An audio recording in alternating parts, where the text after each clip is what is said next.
ઈશ્વર પેટલીકર પ્રાથમિક શાળા છે 16 નંબર.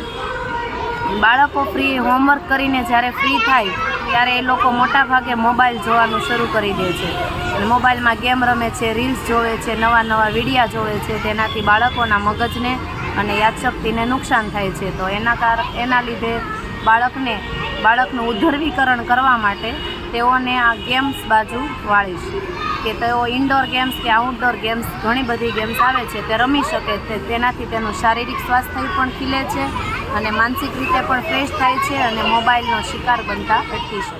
થઈ જાય ઘરે સ્કૂલમાંથી તમને હોમવર્ક આપીએ, એ હોમવર્ક તમારું પૂરું થઈ જાય પછી તમે મોટા ભાગે શું કરો છો ઘરે? મોટા ભાગના વાલીઓ એવું કહે છે કે છોકરાઓ ઘરે આવીને ફોન જોવે છે, નવા વિડીયોઝ જોવે છે, ગેમ્સ રમે છે ફોનમાં કે રીલ્સ જોવો છો, એવું કરો છો. એનાથી તમને કાંઈ ફાયદો થાય છે? નથી થતો. મોબાઈલ જોવાથી તમારી યાદશક્તિને નુકસાન થાય છે. શું થાય છે?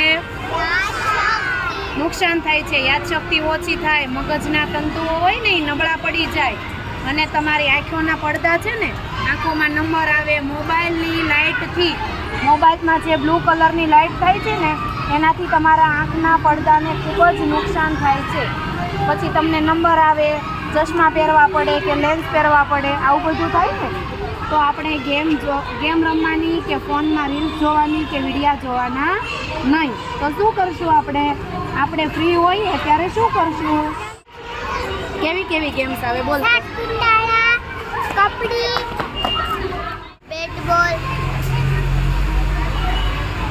ગોળ કુંડાળા, ખોખો, ફૂટબોલ,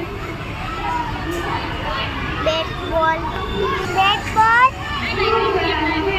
લંગડી, કબડ્ડી, ખોખો, બોલ બેટ.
રમીએ છીએ ને, તો હવે તમે જ્યારે ઘરે તમે હોમવર્ક કરીને ફ્રી થઈ જાઓ અને કાંઈ કામ ન હોય ત્યારે જે ફોન લઈને બેસો છો એ ફોન જોશો? હવે કેટલા જણા ફોન નહીં જોવે? હા સરસ. ચાલો મમ્મીને પૂછીશું. આપણે ફોન જોઈએ તો શું થાય? આંખના પડદા ખરાબ થઈ જાય. પછી મગજ ખરાબ થાય, યાદશક્તિ ઓછી થઈ જાય. જો તો શું કરશો?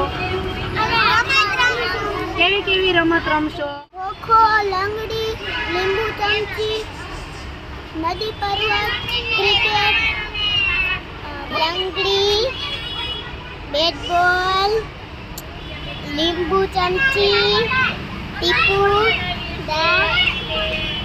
કબડ્ડી, લીંબુ ચમચી, લંગડી, કબડ્ડી, હોકી.